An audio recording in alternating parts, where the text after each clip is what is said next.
Lima. If he has to go, you stick around and shut the camera off. Okay. We're live. Okay, I'll move. Okay. Christ is risen. Christos voskresia. Today, the feast of Holy Apostle Thomas. I'm not going to talk about Thomas. We talked enough about him this morning. But I am going to touch a couple of subjects. And one of them, I was reading the Elisha, the Babylonian creation myth. And when you read it, and also think about the biblical creation story in Genesis, there are a couple of things that strike you, and I'm certain I'm not the first person who's noticed this. I'm sure a lot of people have. But the book of Genesis may have had parts of it written down in earlier times, but as a whole collection, it was written in about 550 BC during the Babylonian exile. And we imagine, and a lot of people have already mentioned this, that it was written to keep the Jews from losing, the Judeans rather, from losing the context of who they were and where they were and the fact they were in exile, not losing their identity and melding into the Babylonian and Chaldean environment around them. We know that it wasn't written much before that because it misstates that Abraham came from Ur of the Chaldees. The Chaldeans weren't even an organized tribe in the time of Abraham, and they didn't live in Mesopotamia. They were a Western Semitic group who moved into the Delta region about 900. They were a well-organized tribe by that time and formed a stable community.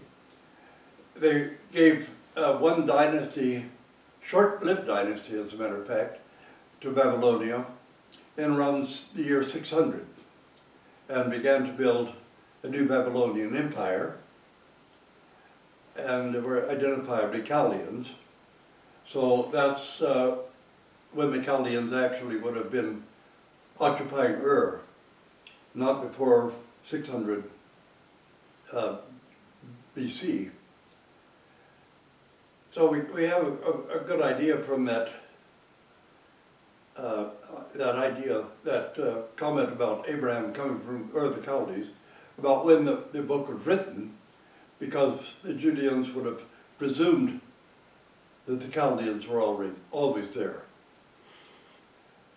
When we look at the creation narrative, though, we find several striking things, as opposed to all the creation myths around that area in the Middle East, and perhaps most of the ones in the world. In the first place, in the scripture, there's God who creates. In the Babylonian Elisha, there are gods, and they create violently. They create with strife, and what they create is not necessarily good. It usually causes more problems and more stress.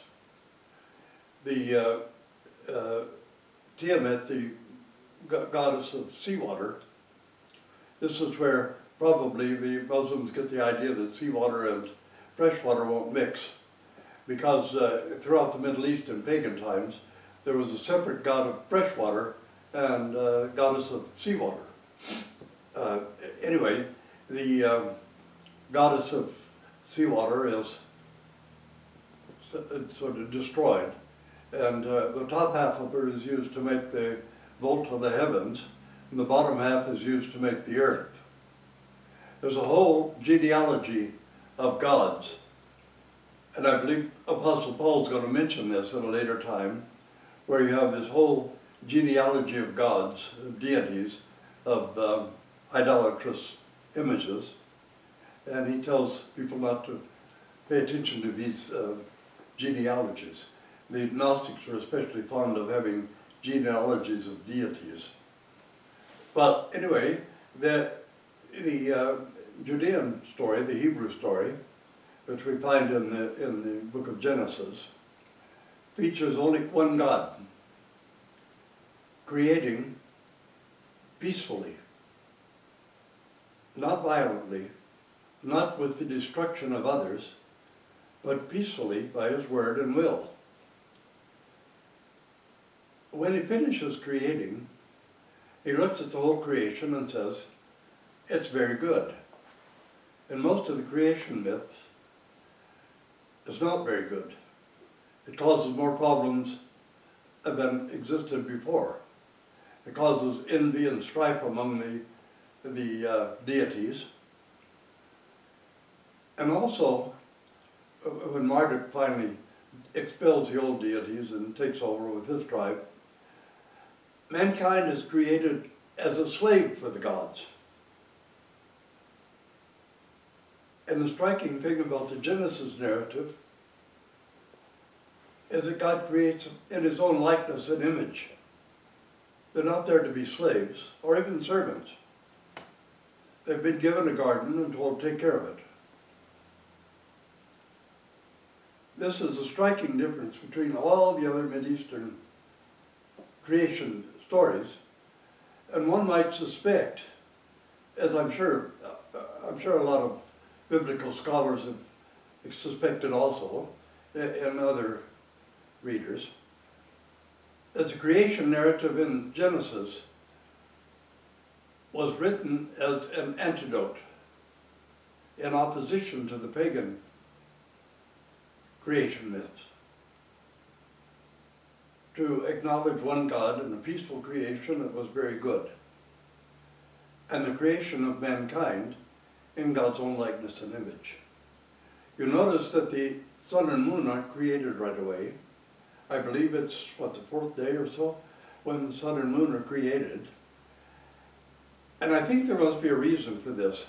It's not necessarily that the writer of the story didn't know that the sun and moon were sort of necessary aspects of light and night and day, but that the sun and moon were major deities in many of the systems from the Middle East.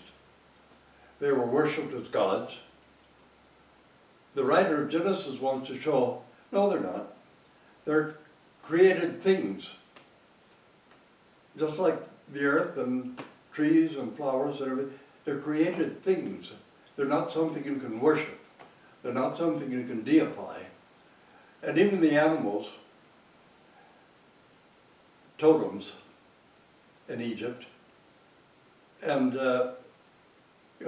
several of the religions worship a golden calf or a god that was shaped like a fish. It was a combination fish-human. Another sort of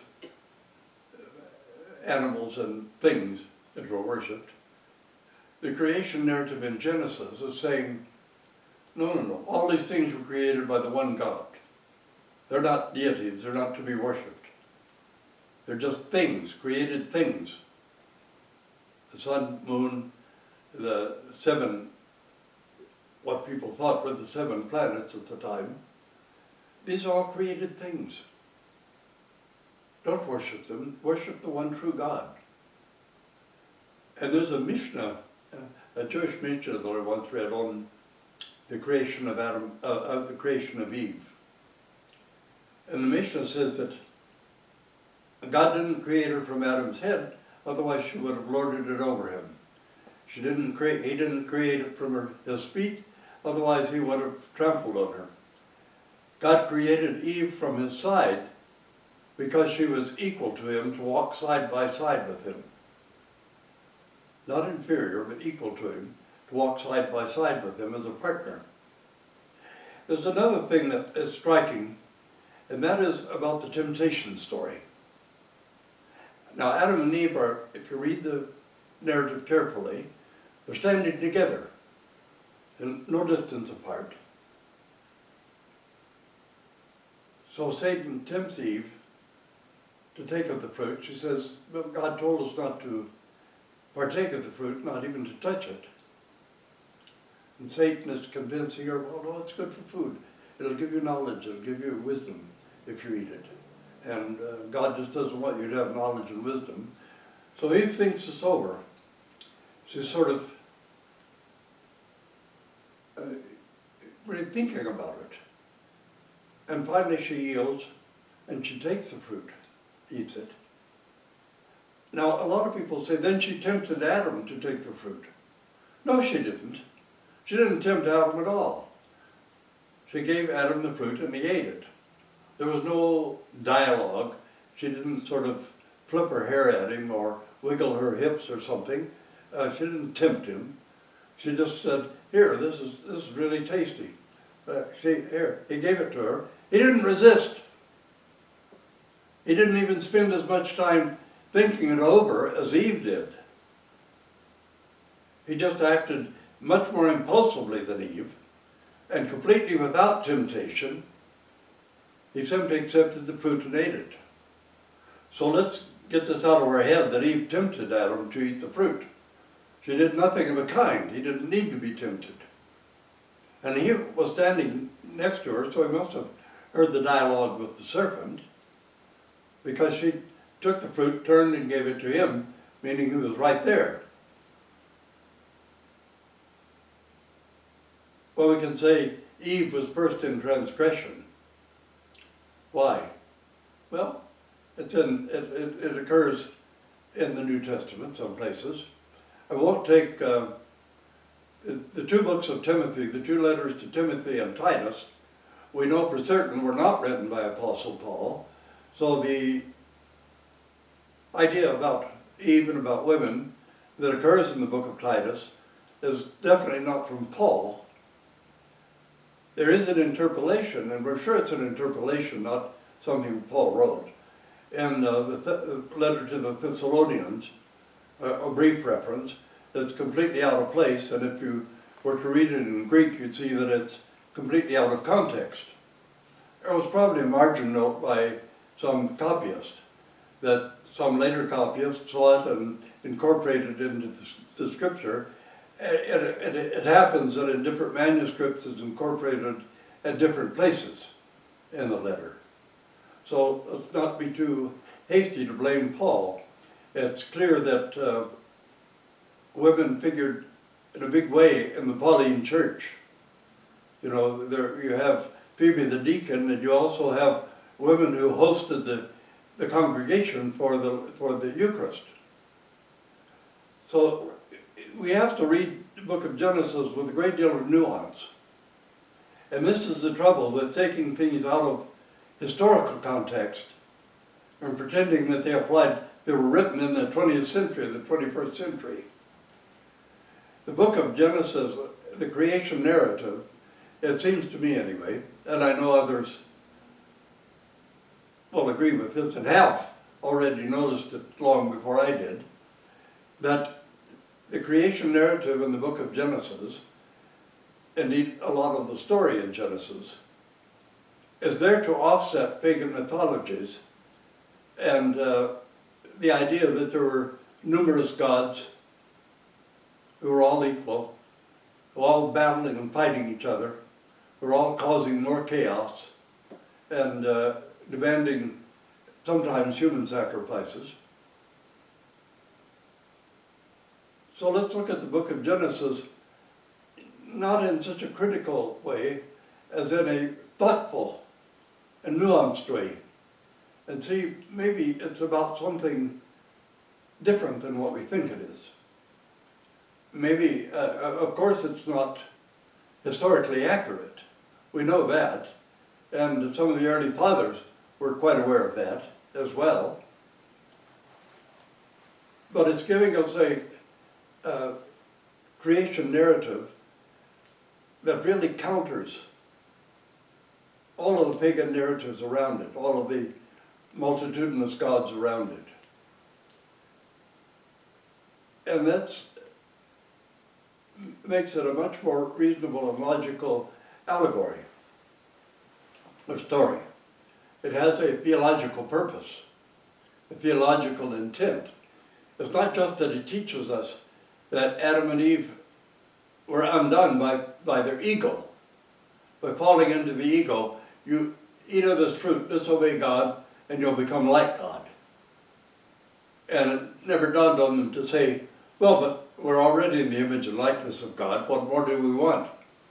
No, you'll become like God if you eat this fruit, knowing good and evil and everything. So it was their ego that Satan was creating and then playing on. So they fell as much through their ego as anything else. In their ego, they lost their trust for God by wanting to be like God.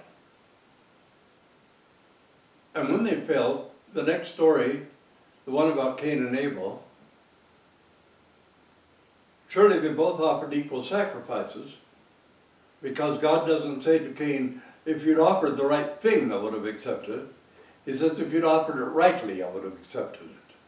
And it can only mean that Abel offered from the heart as an act of love for God. Cain offered a sacrifice only because it was the law, only because it was the custom and tradition and something you had to do. But he didn't offer it from the heart. His ego was already at play in that. And then when he killed Cain, because Cain's sacrifice was accepted,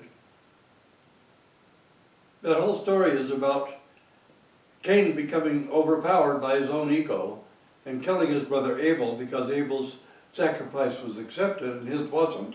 So his ego was wounded. And his ego swelled so much that he couldn't tolerate the existence of Abel as the one acceptable to God, and he rose up and killed him. That story, and the story of the actual fall itself, is informing us that ego is the root of almost all of our human problems. It's even national ego that causes war and that causes people to want to build empires. The egotism of the ruler, the egotism of the nation. That's really what war is all about. That really is what empire building is all about. The ego includes, well, how can we financially benefit from subduing and enslaving other people? How can we take what they have for ourselves? That, of course, is about ego. And that is the thing Satan uses the most often to tempt us with. Now, I could go on at length about the creation narrative, and perhaps in my book, The Creation and Fall, I'll go into more depth in it. But when we read it, let's don't just wave it off and say, well, this is, just an old myth. It's nothing of the kind. It's actually a theological type document meant to offset all of the pagan creation mythologies around it and to acknowledge the one God who created the heavens and the earth. And that those so-called deities, the sun, the moon, the fresh water, salt water, all of these things, these are things, not gods, but things created by the one true God. And that's why the gods, the deities of the nations, were represented by idols, by statues, but not the God of Israel, not the one true God who existed and everybody who followed him acknowledged in spirit. A God can't be a visible object, a created thing. And so that, to me, that's what the creation narrative in Genesis is trying to say. Everything that you worship in this world is just a created thing. But the one true God is the creator of all. And that's the real message in Genesis. The real message about the fall from Eden is the dangers of ego, leading to self-love, not self-esteem. Self-esteem is proper in a measured form, but into vainglory, the vainglory of ego, and the pride that comes with it. And that the story is revealing to us is at the root of all human tragedies and problems. And that's, I think we'll stop today. And next week, or sometime during the week, I want to make a recording about the culture wars that so many people are going into a frenzy and hysteria about, to the degree that they don't even preach the gospel anymore from the Solea. They're wandering about like some kind of Pentecostal hotfoot with raving about the culture wars and telling you who you should hate, who you should be afraid of. I think that's demonic, because there have always been culture wars. When Israel went into Egypt, there was a cultural struggle between the children of Israel and the environment in which they lived to try to keep their perspective on God. When they came back into the Holy Land, there was a cultural strife between them and the Canaanites, and the others idolatrous groups around them.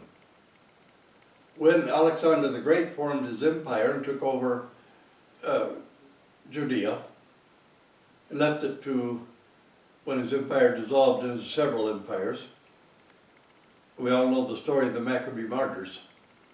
There was great cultural strife, great cultural wars. And when the Romans took over the government, took over that area and incorporated it into the empire, there were even greater culture wars. There have always been culture wars. The shift from the Victorian era to the Edwardian era was cultural strife. The emerging culture after the First World War, the euphoria and optimism that came after the First World War, was a great culture war.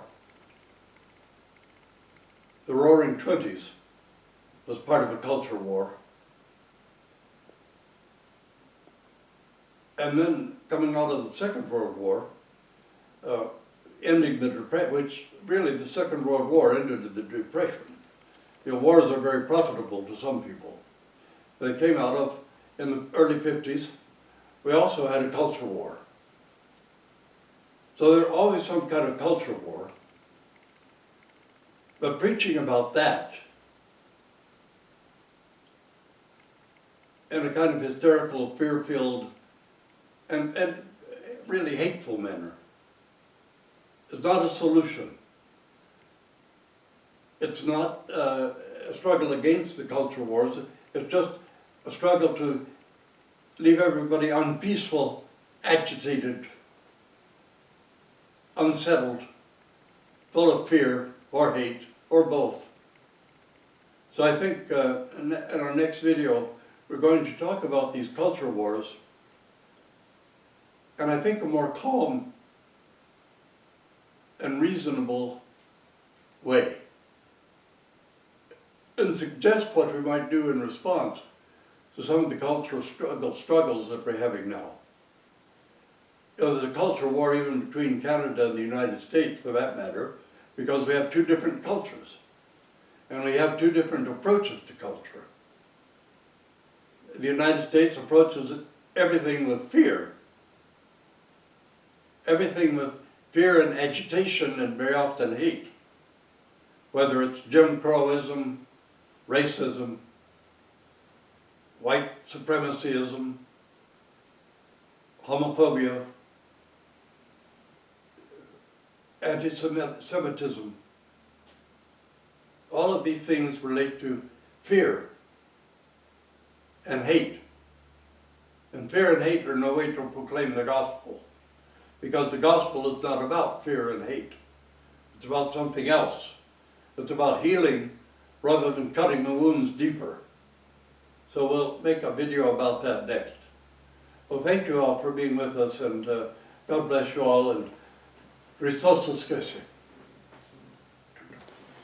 No, the other one. This one? That one. Push the silver button.